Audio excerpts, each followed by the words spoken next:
Wow, শেষ পর্যন্ত শক্তিশালী কুমিল্লাকে উড়িয়ে দিয়ে প্রথমবারের মতো শিরোপা জিতল পরছন বরিশাল।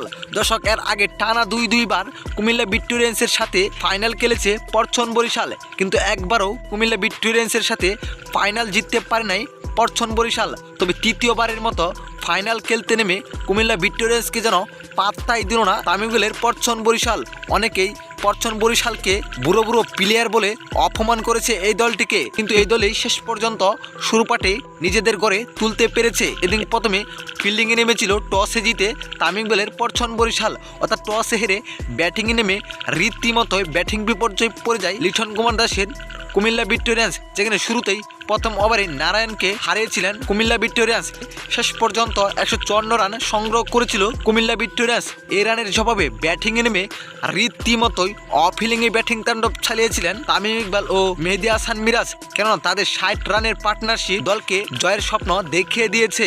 যেখানে 8তম ওভার করতে এসেছিলেন মঈন আলীর এই ওভারে আউট হয়ে টেবিলে ফিরে যান তামিম ইকবাল এদিন করেছিলেন 29 বলে 39 রানের অসাধারণ ইনিংস, কিন্তু তামিম ইকবাল ফিরে যাওয়ার পরে 10 নম্বর ওভারে মেহেদী হাসান মিরাজও আউট হয়ে যান, যেখানে মেহেদী হাসান মিরাজ 26 বলে 29 রান করেছেন। শেষ পর্যন্ত কাইল মায়াসের ব্যাটিং তাণ্ডবে কুমিল্লা ভিক্টোরিয়ান্সকে হারিয়ে প্রথমবারের মতো শিরোপা জিতল কুমিল্লা ভিক্টোরিয়ান্স। তো দর্শক, কুমিল্লা ভিক্টোরিয়ান্স ফাইনাল জিতাই আপনার কাছে কেমন লাগছে অবশ্যই জানাবেন আপনার মতামত আমাদের এই ভিডিওর কমেন্ট বক্সে। ধন্যবাদ।